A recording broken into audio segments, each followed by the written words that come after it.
নগৰ ৰহা সমষ্টিত আজি কেইবাটাও উন্নয়নমূলক কামৰ শুভাৰম্ভ বিধায়ক শশীকান্ত দাসৰ।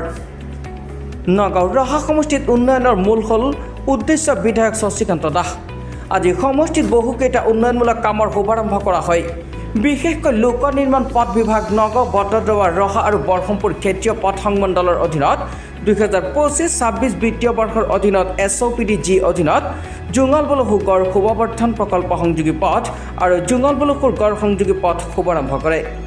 আজিৰ অনুষ্ঠানত উপস্থিত থাকে তিৱা স্বায়ত্তশাসিত পৰিষদৰ সদস্য প্ৰণৱজ্যোতি মশ্ৰং, চহৰী গাঁও পঞ্চায়তৰ সভাপতি সুৰজ ডেকা ৰজা, লোক নিৰ্মাণ বিভাগৰ অভিযন্তা আব্দুল ৰৌফ, যুৱ ব্যৱসায়ী উৎপল দা, সাংবাদিক প্ৰাঞ্জল নাথ, বিজেপি নেতা জ্যোতিময় দাস, সঞ্জীৱ দেউৰী ডেকাৰ লগতে বিজেপিৰ দলীয় কৰ্মীসকল উপস্থিত থাকে।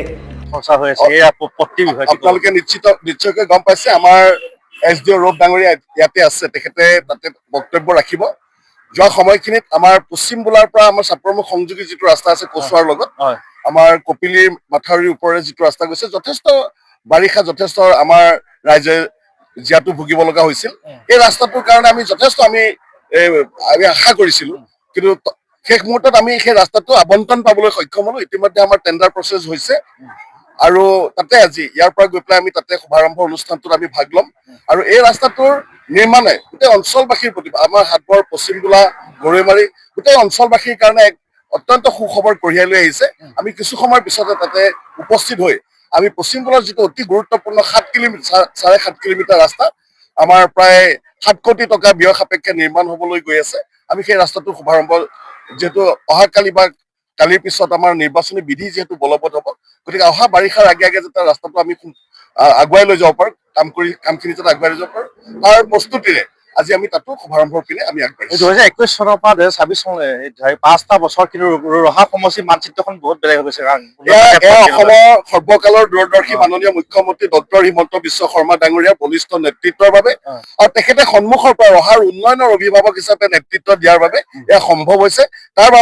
তাৰ বাবে মই সমূহ সমষ্টিবাসী ৰাইজৰ হৈ ডক্টৰ হিমন্ত বিশ্ব শৰ্মা ডাঙৰীয়া অসমৰ মাননীয় মুখ্যমন্ত্ৰীক মই আন্তৰিক ধন্যবাদ আৰু কৃতজ্ঞতা জ্ঞাপন কৰিছো। ধন্যবাদ। সুখবৰ কিয়নো জোঙাল বলসু দুটাকে অসমৰ সৰ্বকালৰ দূৰদৰ্শী জনপ্ৰিয় মাননীয় মুখ্যমন্ত্ৰী ডক্টৰ হিমন্ত বিশ্ব শৰ্মা ডাঙৰীয়াই মধ্য অসমৰ খিলঞ্জীয়া ভূমিপুত্ৰ তিৱাসকলৰ উত্তৰণৰ বাবে তেখেতে নিৰন্তৰ প্ৰচেষ্টাৰে কাম কৰি গৈছে। আৰু যোৱা সময়খিনিত আমাৰ সৌভাগ্য যে মুখ্যমন্ত্ৰীগৰাকীৰ বলিষ্ঠ নেতৃত্বত আমাৰ জোঙাল বলসুৰ পৰ্যটন ক্ষেত্ৰই প্ৰায় 90 কোটি টকা ব্যয় সাপেক্ষে ইয়াতে পৰ্যটন ক্ষেত্ৰ গঢ়ি তোলা হৈছে। আৰু আমাৰ কিছু অকণমান কাম আমাৰ বাকী আছিলে, যে আমাৰ পৰ্যটন ক্ষেত্ৰখনলৈ যোৱা আমাৰ কাষৰীয়া যিটো ৰাস্তা আৰু মূল প্ৰৱেশদ্বাৰলৈ যোৱা এই দুইটা ৰাস্তা আমি ইতিমধ্যে আমি অনুমোদন পাবলৈ সক্ষম হৈছো। আজি এই কামৰ শুভাৰম্ভ কৰিবৰ কাৰণে আমি ইয়াতে একত্ৰিত হলো।